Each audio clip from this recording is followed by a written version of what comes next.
You know, ladies and gentlemen, one of the most cringiest things that I'm seeing now as a trend, and, Lara Croft started this whole trend when they did the remastered versions of those particular Tomb Raider games. This trend of adding a trigger warning to the beginning of remastered games is honestly extremely insulting, right? And there's for a multitude of reasons of that, and I'm going to get into it. But this particular article from That Park Place is going to talk about how Ubisoft has now apparently added a trigger warning to the Beyond Good and Evil 20th Anniversary Edition. Who's retarded now? Yeah.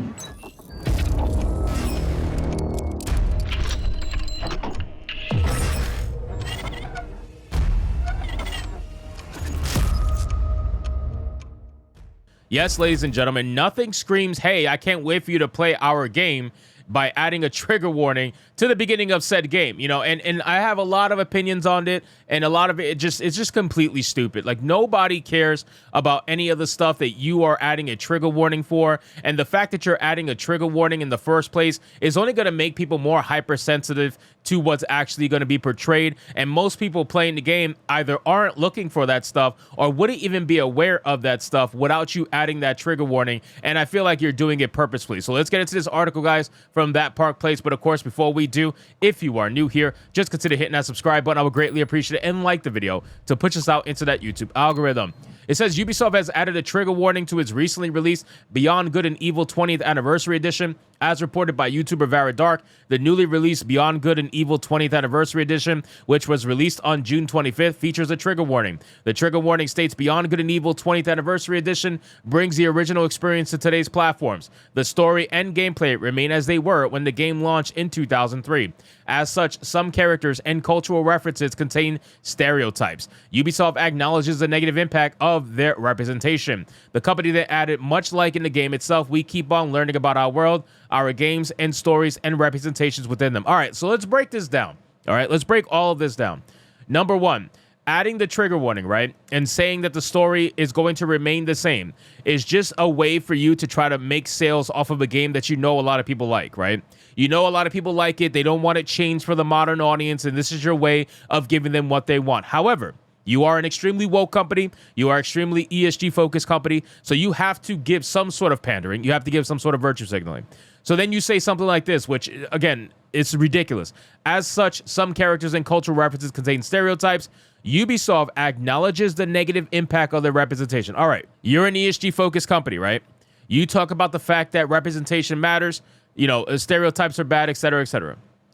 Why are you then trying to profit off of these negative stereotypes? Why are you then trying to profit off of the negative impact of the representation? You are about to put out a game that you say is extremely bad for stereotypes and negative representation. So why are you going to put the game out there? I don't understand. Are you not a virtuous company? Why are you going to obviously profit? Because you're going to profit off of this. Why are you going to profit off of this? I don't understand. So you like profiting off of negative stereotypes then? You like profiting off of bad representation then? Because what else am I supposed to believe, right? You're putting this trigger warning out there acknowledging that this is negative impact to certain kinds of representation and has negative stereotypes. So why are you then willingly, because it's not like you're doing this unwillingly, you are willingly putting out this game knowing that it has all of this negative stereotypes, and yet you're saying, you know what, listen, we're going to put it out there in this original form because we like money at the end of the day, right? And our modern games aren't really selling, so we need to make sure we make money off of these older games that we're selling. And, we got to make it seem as if we care, but we really don't care. We need the money, guys. That's really what it is. We need the money. So they're going to put out the game that they know, at least in their mind anyway. Most people don't give a shit, but they know that it has negative stereotypes, and yet they're still putting it out anyway. So let it be known to all these people who shill for DEI and ESG-oriented companies like Mighty Cuck, for example. All these people that shill for these companies, let it be known that these companies enjoy profiting off of bad stereotypes and bad representation, because otherwise, if they truly stuck by their virtue, they would not be putting out this game. They would feel like it would be bad for business, and they clearly don't. So it says the company then added, much like in the game itself, we keep learning about our world and our games. Yeah, well, you learn about your world and your games, but you're willing to profit off of something that you learned about, right? So you learned about it. You didn't learn anything from it, right? You learned nothing from it because you're still putting the game out and still profiting on it. It says, interestingly, an analysis conducted by Victoria Emmy Bridgeland Payton, J. Jones, that's a long-ass name, and Benjamin W. Bellett, and published in August of 2023, found that warnings had no effect on effective responses to negative material or an educational outcome. However, warnings reliably increased anticipatory effect. That's exactly what I was saying. Literally in the beginning of this video, that's what I was saying. These trigger warnings do absolutely nothing but just inform people about things that they would not have looked for in the first place. Most people playing this game either don't know, right?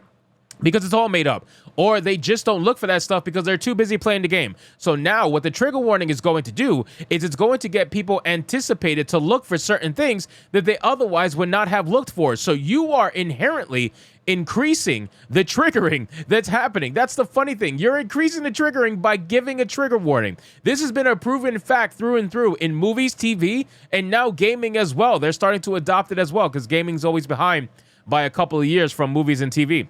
The researchers added findings on avoidance were mixed, suggesting that either the warnings have no effect on engagement with material or that they increased engagement with negative material under specific circumstances. Beyond Good and Evil was developed and published by Ubisoft back in 2003 for PlayStation 2, Xbox, GameCube, and PC. The story follows Jade, a photojournalist and martial artist, as she uncovers a government conspiracy involving the Alpha Sections, an organization responsible for protecting the planet from alien invasions. With the help of her best friend Uncle Pei, she teams up with the IRIS network, a resistance movement, to expose the truth.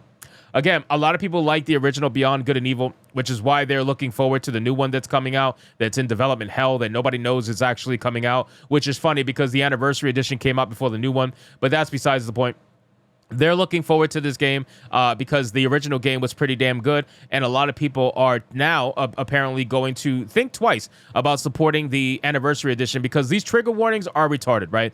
And the funny thing is, if you buy it on PC, I don't know if it's available on PC, I think it is, but if you buy it on PC and you try to get a mod that removes the trigger warning, a lot of people are going to say, well, why are you doing that? Why are you, it's just a couple of seconds of the screen. What does it matter to you? What does it matter? Well, clearly it matters because they put the trigger warning in there, right? These people who try to be disingenuous online, and they always try to say, why does it matter whenever it comes to things that they actually enjoy or it doesn't matter to them? If something doesn't matter to them, suddenly it shouldn't matter to you, and that's the most ridiculous thing I've ever heard, right? They try to live in this world, well, oh, it's not a big deal to me, so it shouldn't be a big deal to you. No, that's not the case at all. These trigger warnings are retarded. Everybody knows these trigger warnings are retarded. Even the people who show for it online, like Mighty Cuck and all his fans, even they know it's retarded, but they're willing to bend over and let Big Daddy Corpo just abuse them because that's just what they're used to. But at the end of the day, man, these trigger warnings serve absolutely no purpose other than to actually trigger people. That's the funny thing about it. It's the most oxymoron thing. They serve no purpose other than to trigger the people that are reading them, because otherwise the people would have just played the fucking game and never thought twice about whatever this trigger warning is trying to tell you about. So anyway, guys, thank you so much for watching this video. Hope you did enjoy it. And if you did, consider leaving me a subscribe. I would greatly appreciate it. Don't forget to like the video, comment, let me know what you thought, and I'll see you guys on the next one. Hypnotic out. I'm retarded?